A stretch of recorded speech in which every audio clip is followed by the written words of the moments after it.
Okay, this video is all about shooting with vintage lenses and modern camera systems.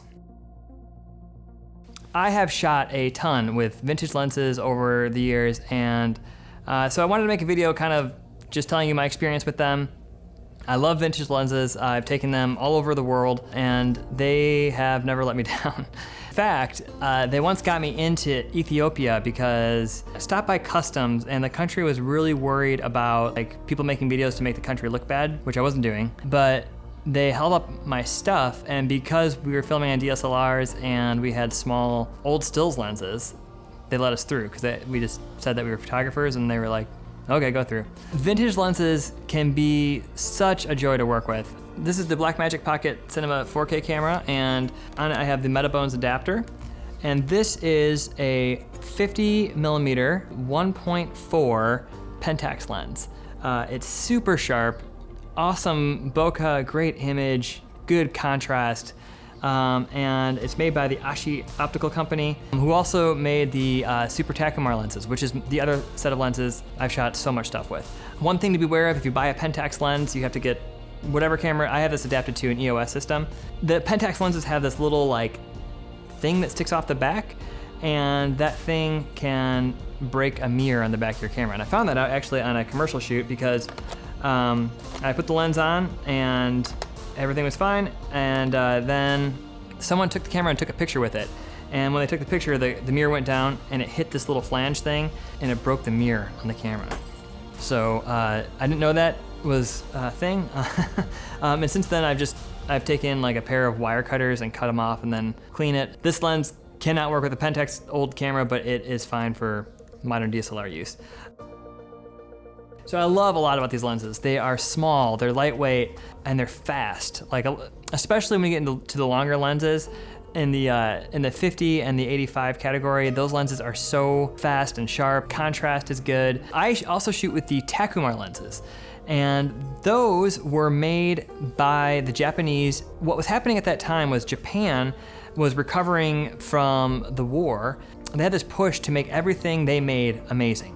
And these lenses are no exception. They are built well. All these years later, they're still in use, and they might as well be brand new. They're just, the outsides are a little bit scratched, but they're built like tanks, and they're just kind of a joy to shoot with. They're small. So a lot of times I would use these lenses when I'm shooting on like a gimbal or something, because it helps me just be lightweight. And I really like shooting with 50mm lenses on glide cam. And being able to put something so small on here and shoot with it, it just makes everything really easy. Oh yeah, and these lenses are cheap. I mean, you can go onto eBay and get them for $100 for a lens. Sometimes the nicer, longer ones are maybe a little bit more, and I've seen them between $50 and $300. So, but for a lens, that's awesome, especially when you compare it to other lenses. And in fact, when you do compare it to other lenses, they hold up.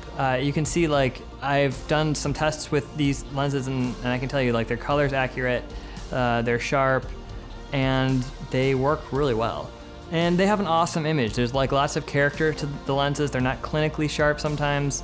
They're fun to shoot with because they look different than something you would get from like a modern lens. And I think a lot of that has to do with the coatings. There are some drawbacks with shooting with these lenses. Let's see, getting wide is tough. In the Takumar line, I have a 28, a 35, an 85, and a 105. The 28 is a 3.5. You can get wide, but they're not as fast as newer lenses. But if you're doing like super low light stuff, probably not the best option. Some of the lenses are radioactive. I have no idea. Just look into it yourself. I would just Google it. There's some are, some aren't, and some people say the radioactivity is no big deal. Other people tell you it is a big deal. So research that before you buy a lens. I personally get the ones that aren't radioactive just because, I don't know, so. I know like the Takumar lenses that I had, I got rid of the 50mm lens because it was coated in thorium, and they may all be actually, but I know the 50 was radioactive. The issue with the thorium is that if you're putting it on the back of the camera, it's no big deal because the particles were so big they couldn't go through like even a piece of paper. But if you were holding it right up to your eyeball, then that could be bad. So don't hold your lens up to your eyeball. But then the other issue for me was like when I had kids, people said that when the thorium broke down, it could turn into a dust, and breathing that wasn't good. So I was like, I'm just gonna get rid of it. So kind of sad, but just be aware. So A lot of these older lenses focus backwards. The lenses, like this lens right here, is a backwards focusing lens. It focuses the Nikon way instead of the Canon way, the right way. But you can get used to it. But one of the pros about this is like how it focuses, especially with with a modern follow focus, you can just flip the gearing around. But then also the electronic ones, you can just press the button and then it focuses backwards. But it's cool though. I mean, look how long the focus throw is on this lens. It's like 180 degrees of turning for this lens, and so you get a lot more than like, you know, most modern stills, especially the fly-by-wire ones, are like from here to here. You know, it's not a lot of room to hit a focus mark. But with these, you can actually do it. So I know it's not as good as a cinema lens, but they're vintage lenses. I mean, for what they are, they're amazing, and they don't have modern coatings, right? So they're gonna flare worse than newer lenses. So you're gonna have to either flag that off or just be aware of it. Use a lens hood, matte box, whatever. But these do flare, so be aware of that. Overall, I gotta say, like they're small, they work well, the image is lovely. It's fun to shoot with them. And one time I went to a job and, you know, it was before I had the gear on here and this thing, and I remember my client, it was this size, and imagine it without the gear. So it was like really small, and he was like, "Well, that's a funny little lens you got there." And I told him, "Don't worry about it, it's gonna be great," and it was great. So yeah, and these older lenses, they're fun to work with. They have a lot of charm, a lot of character to the look. If you're gonna try and get like a matched set, I would recommend the Takumars. I feel like they've been really consistent across the board for me.